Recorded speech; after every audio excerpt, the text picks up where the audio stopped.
But let's turn to the economy here. This firm, Challenger, Gray, and Christmas, which sounds fake, they are filling in the gaps because the federal government does not have the capacity right now due to the shutdown and also Trump's disruptions to provide accurate economic data, unemployment data. But they found that there have been over 1 million layoffs so far this year, which is the largest reduction in that way in quite a while. That mirrors 2008 to 2009 in terms of a decline. And that's, of course, the Great Recession. So does that mean it's greater than 2020 COVID? Yep. The October job cuts, when you compare October 2024 to October 2025, up 175%. UPS, nearly 50,000 layoffs, 30,000 layoffs from Amazon, layoffs from Target, warehousing jobs, retail, technology. Those are where you're seeing most of these layoffs as well, let alone how farmers have been decimated by the tariff regime. The tech bubble appears to also be on the precipice of bursting because you're seeing a slow for demand for AI, even as NVIDIA breaks records in terms of its valuation on Wall Street. So we're in a very precarious economic situation right now, and many people in this country are already experiencing recession-like conditions. And half of imports are now affected by these tariffs. The Supreme Court is hearing an argument on this right now, but the Yale Budget Lab basically says that the average tax on U.S. imports in their analysis due to the tariffs plus Trump's emergency tariffs, which is what the Supreme Court is hearing right now, it accounts for basically a tax of 18% on all imports borne by the American consumer. That's up from 2.4% before Trump took office. I mean, just a dramatic escalation. But don't worry, Trump is saying that dramatic increase in prices that are just starting to really make themselves fully felt with Christmas next month, they're saving the world, actually. Saying you're happy with what you came out of it. If I didn't have tariffs, we would right now, the entire world would be in a depression. Because, that wasn't a threat against us. That was a threat against the entire world. I did this for the world. But, yeah, I would say that I can guarantee you this, if I didn't put 100% tariff immediately on China, the entire world, because of magnets, a special kind of rare earth, et cetera, right, would be closed up. Without the benefit of tariffs, we would not. We had a very successful meeting with President Xi of China and others.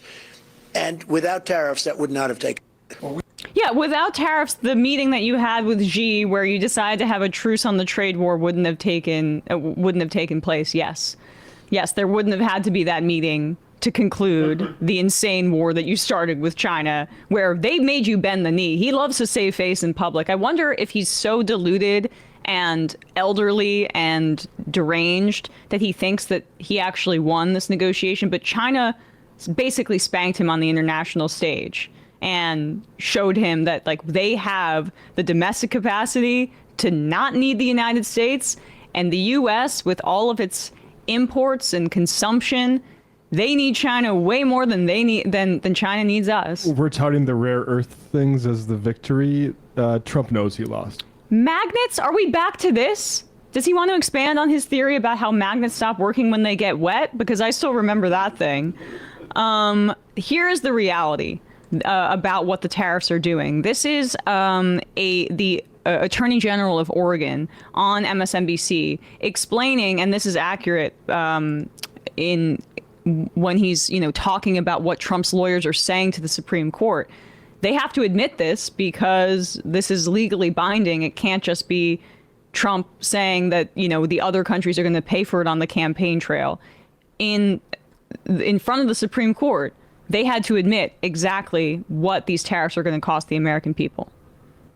Americans should be really upset and bothered by what Trump's own lawyers are saying. They walked into that courtroom. They told the entire Supreme Court that it's going to raise $4 trillion, trillion, unimaginable amounts of money. And even in their own words, 30 to 80% are going to be paid for. That's right, Trump's own lawyers, by the American people. That is wild. It's also consistent with what we're seeing in our stores right now. You're seeing the prices of groceries go up. You're seeing the prices of clothing go up. You're seeing utility costs in America going up when we have an affordability crisis. And in the same sentence, this president, in his infinite wisdom, is yanking back food assistance, is yanking back health care. This is not the America that anyone I know voted for last November, and it's a betrayal of trust for all of us. 30 to 80% is a pretty big range for $4 trillion in tariffs. And either way, it's going to have a significant impact. The affordability crisis is going to be the top headline here. The Democrats feel, and Democratic leadership in Washington feel like they can bridge a gap between Abigail Spanberger or, I don't know, Mary Gluesenkamp Perez, would be Ezra Klein's example, and Zoran Mamdani, with the issue of affordability being the centerpiece. And just put a pin in that for a second, because I'm about to make a case for why the Democrats need to be a lot more specific on that, because Republicans are seeing this too. But just a little bit more about what the economy is looking like right now. This is from CNBC this morning. Aaron Ross Sorkin, Steve Leisman, just laying out exactly what these corporate job numbers mean that I kind of alluded to earlier. About the health of the job market. Steve Leisman joins us with the latest numbers from Challenger on job cuts. What's going on? Yeah, well, this is like a clue from like a cough or a sneeze or whatever. But announced corporate job cuts, Andrew, in the U.S. surging past 1 million so far this year, with 153,000 new layoffs announced just in October, according to Challenger. That is the worst October since 2003. Here are the numbers. October up 153. That compares with September. That's 100,000 more than September, and 100,000 more than this time last year in October 2024. Andy Challenger commenting, some industries are correcting after the hiring boom of the pandemic, but this comes as AI adoption, softening consumer and corporate spending, and rising costs drive belt tightening and hiring freezes. Announced layoffs don't always lead to actual cuts and could take place from attrition. But the report puts in perspective what we've been reporting here day after day, week after week. Series of marquee announcements unveiled in recent weeks across U.S. industries, including UPS, Amazon, Target, among others, Paramount, Rivian, all these companies there. Government has been responsible year to date for 308,000. But look at that, tech 141. That could be where you see a lot of the AI, maybe some in warehousing, but a big chunk of that's going to be UPS, as well as potentially some hit from reduced flows of trade. Retail's up there, as is services at 64,000. You take out the Doge cuts, the number's a bit better at 800,000, but still well above last year. Challenger doesn't see much in the way of hiring, saying announced plans are 35% There you go. below So, last I mean, year. those are even the traditional economic metrics showing that things are horrible. And we know that what's really scary, too, is that the stock market is in many ways sometimes very disconnected from this, where you see the concentration of who owns stocks being, the top 10%, the top 1%. They play and they gamble with money like this, even if it affects your 401k. If you have one, they have the bulk of the stake in this. But there's also just economic indicators that were in place prior to to earlier this year that showed that the economy was in really, really bad shape. The past due car payments hit a record high earlier this year. It was like the highest level since there was data collection on this very front. Credit card debt hit a record high earlier this year. And we showed that statistic the other day that basically the top 10% of this country is responsible for nearly half of all consumer spending, because everybody else is really struggling right now. And so the Trump administration is seeing this, of course. The people around him who let Trump be Trump but want the machine to keep moving along and the Republicans to keep winning are seeing this. This is Trump's 2024 campaign political director, James Blair, speaking to Politico in the wake of these election results and saying what they're going to try to pivot to.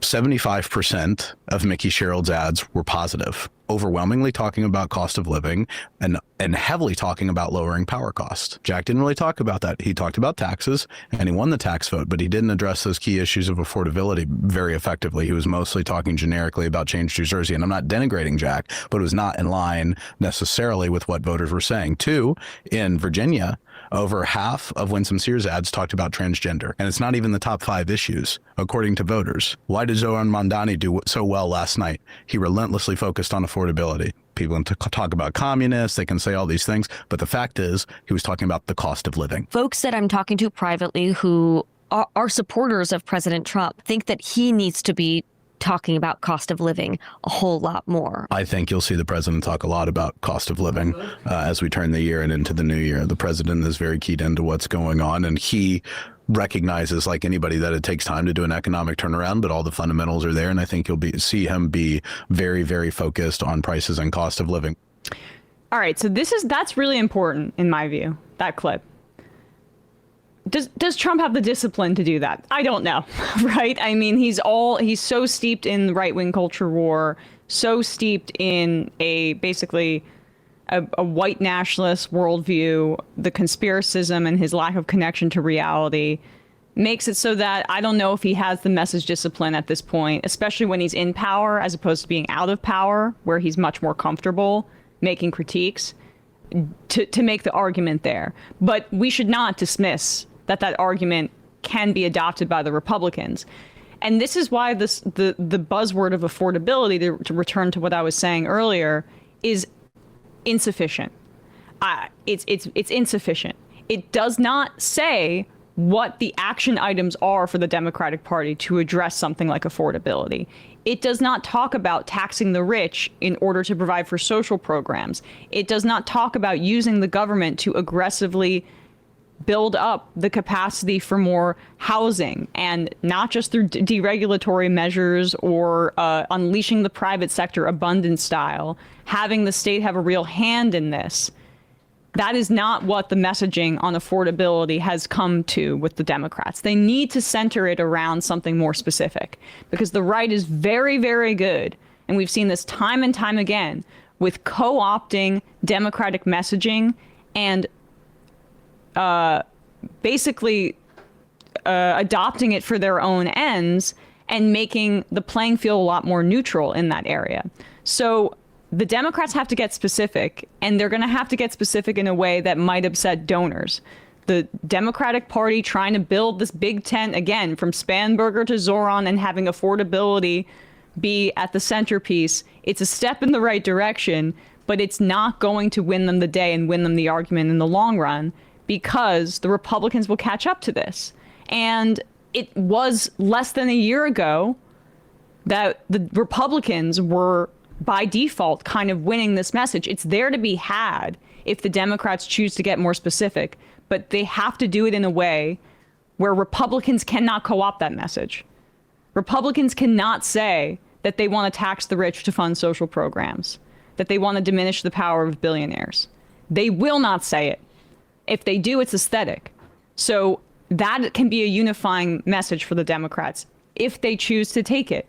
And that's how they can actually make the party, build up the trust with the American public that they will be the party to take on the affordability crisis. You can't just say we're tackling affordability. You've got to say how, because the Republicans are about to say, we're tackling affordability. Hey, folks, don't forget to hit the subscribe button and check out our daily show. We do it every day at 12 p.m. Eastern for about 2.5 hours. We even take phone calls. You should check that out.